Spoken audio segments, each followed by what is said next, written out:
And so in many respects, it kept this village grouping that is a sort of remnant, if you will, of the way people would have lived in the Dark Ages or even Homeric times. And certainly this was part of Sparta's claim to fame, that they basically are the descendants of these great Homeric heroes.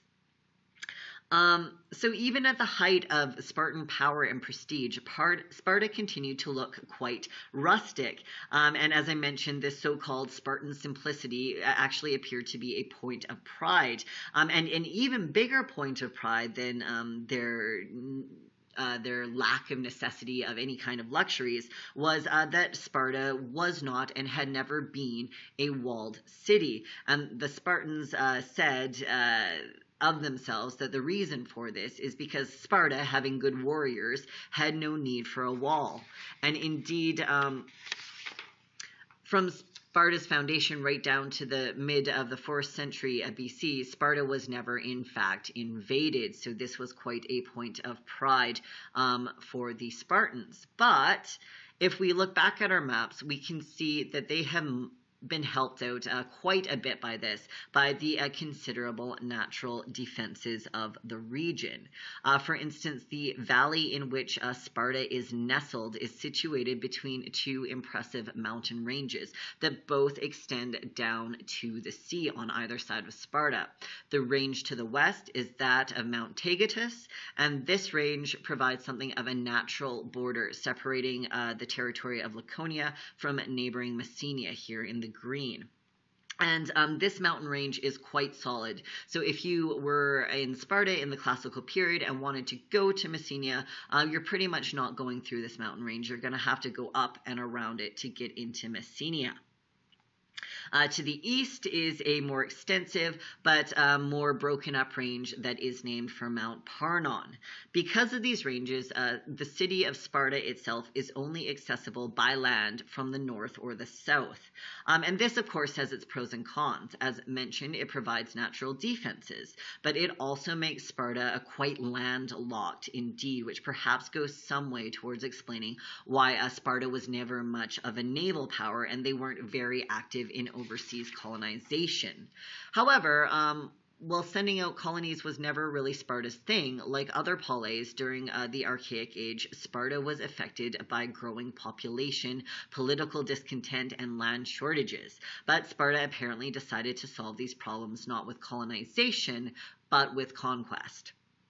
Sparta seems to have wasted no time subduing its immediate environs, and by the end of the 8th century, the region of Laconia here was firmly under Spartan control, with some of the inhabitants being enslaved as helots, but with most retaining status of free but subject peoples subject to the Spartans, known as perioikoi, which literally means the dwellers roundabout, but I will discuss those terms in greater details later. After Sparta became the ruler of its own domain, if you will, the Spartans turned their eyes west to Messenia.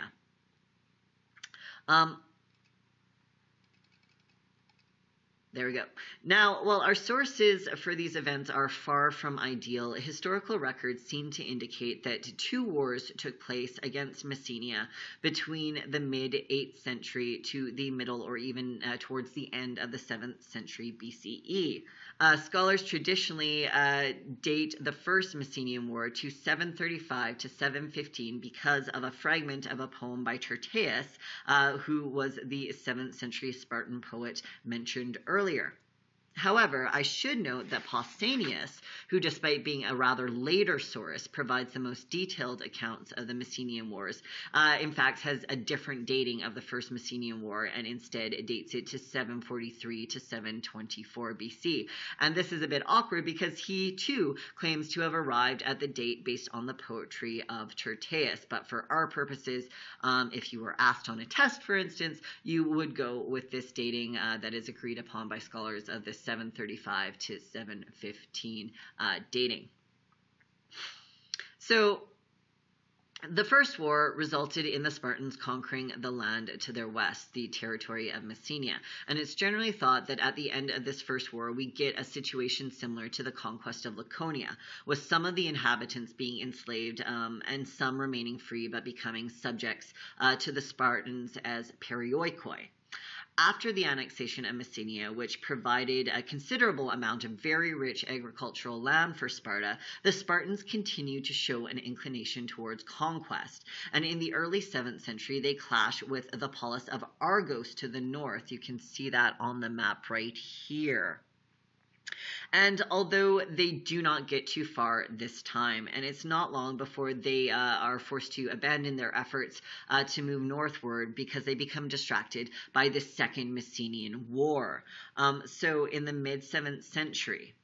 Now, Pausanias dated the Second Messenian War to 685 BC. However, most scholars tend to say that it likely began in the 660s, and this is because Sparta actually suffered a very serious setback in their efforts with the Argives, which is the name of the people of Argos, at a battle called the Battle of Hysiae, which is dated to 669 BC.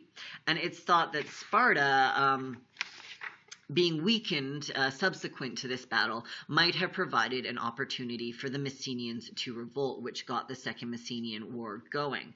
Now, apparently, this war was hard fought and quite lengthy, but at the end of it, Sparta does emerge victorious, and the result is a very much more total subjugation of Messenia, perhaps due to the Spartans' skill in the emerging form of hoplite warfare, which they would become quite famous for by the classical period.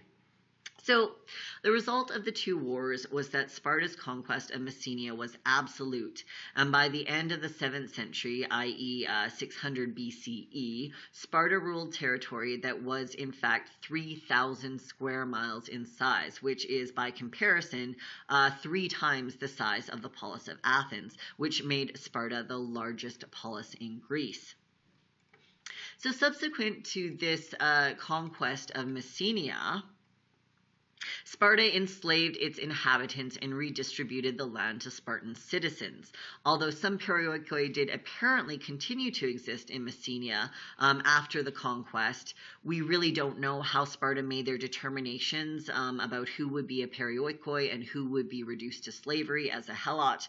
But we do know that certainly by the classical period, the vast majority of the population of Messenia was eventually enslaved. The enslaved, as mentioned, were called helots. This is an important term.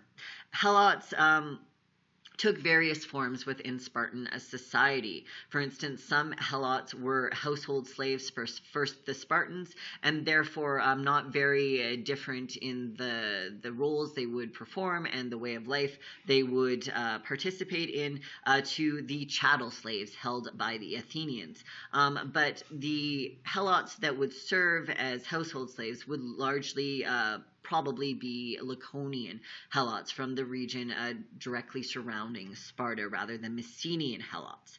In Messenia, on the other hand, helots were mostly something like landed serfs, although this is a difficult thing because really helotry is a form of slavery all its own, so we make analogies to some degree at our peril, but that is, if you're going to make an analogy, probably the closest one. So, as I mentioned, the territory of Messenia was divided into portions, and these portions were called kleroi, or kleros in the singular.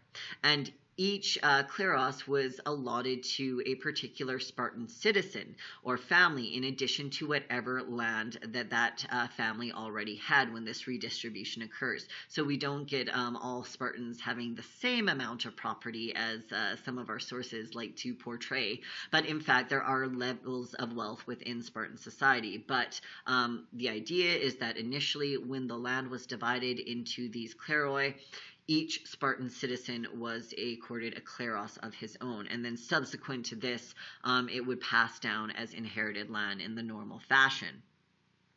So most helots worked the land for, most Messenian helots that is, were in fact tied to their individual kleros, and they worked this land for their Spartan owners. They lived in for the most part in small communities and had little direct Spartan supervision.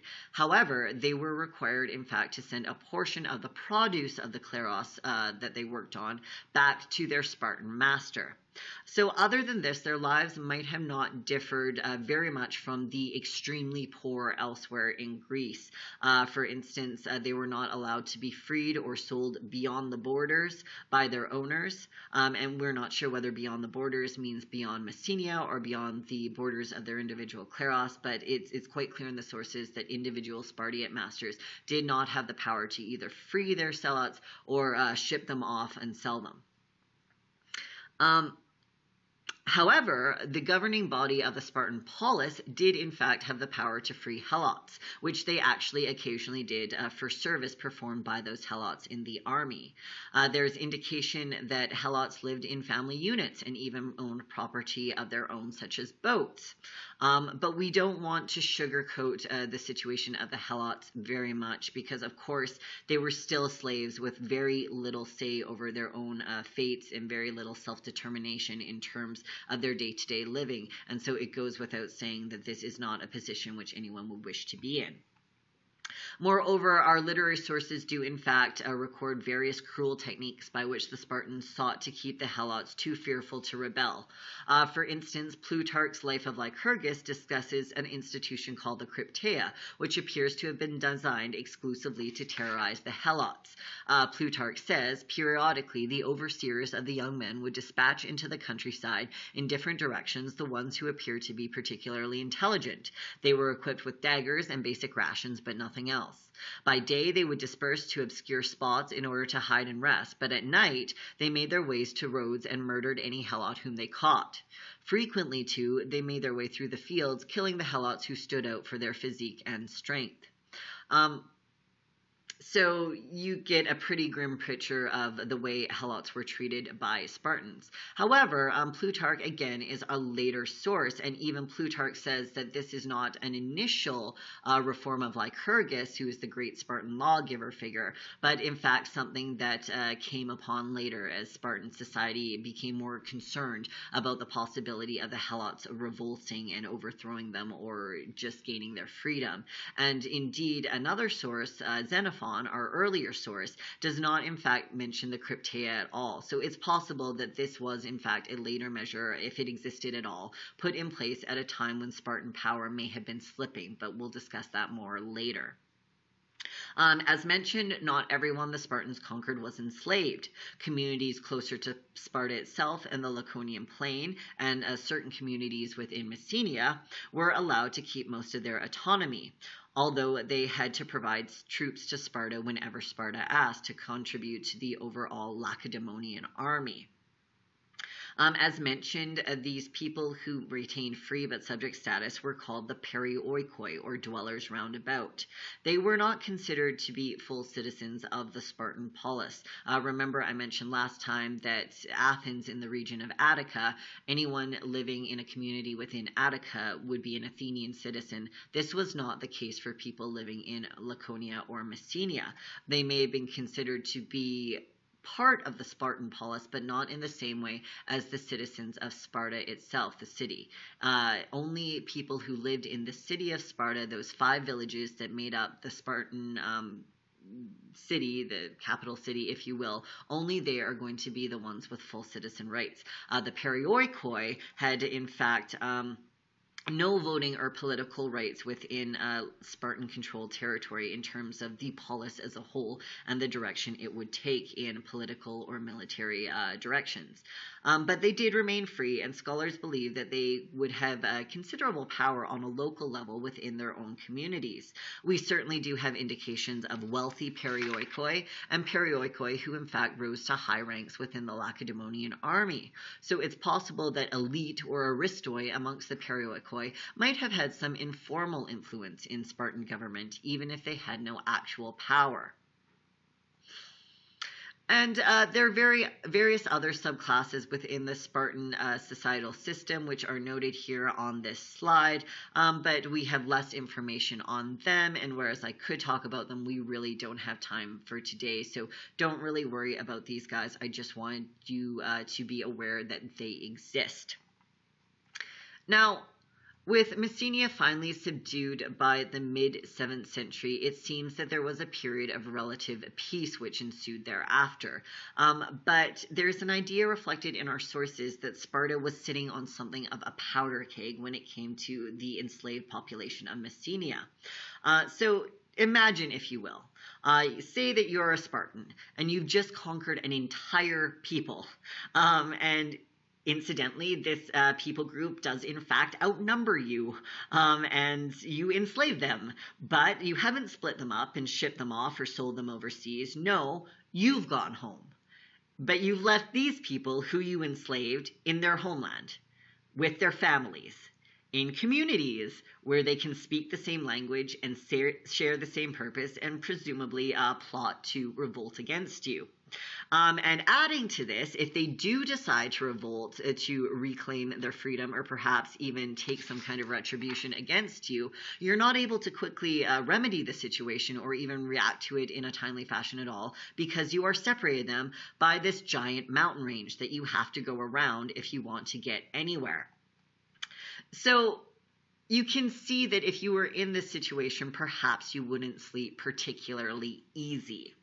Well, most scholars think, and Herodotus does in fact imply, that this time in the 7th century, following the Messenian conquest, was a period of sweeping reforms and restructuring of the entire Spartan social system, and that the catalyst of these reforms was in fact the concern that the Spartans had in order to ensure that Messenia remained subjugated.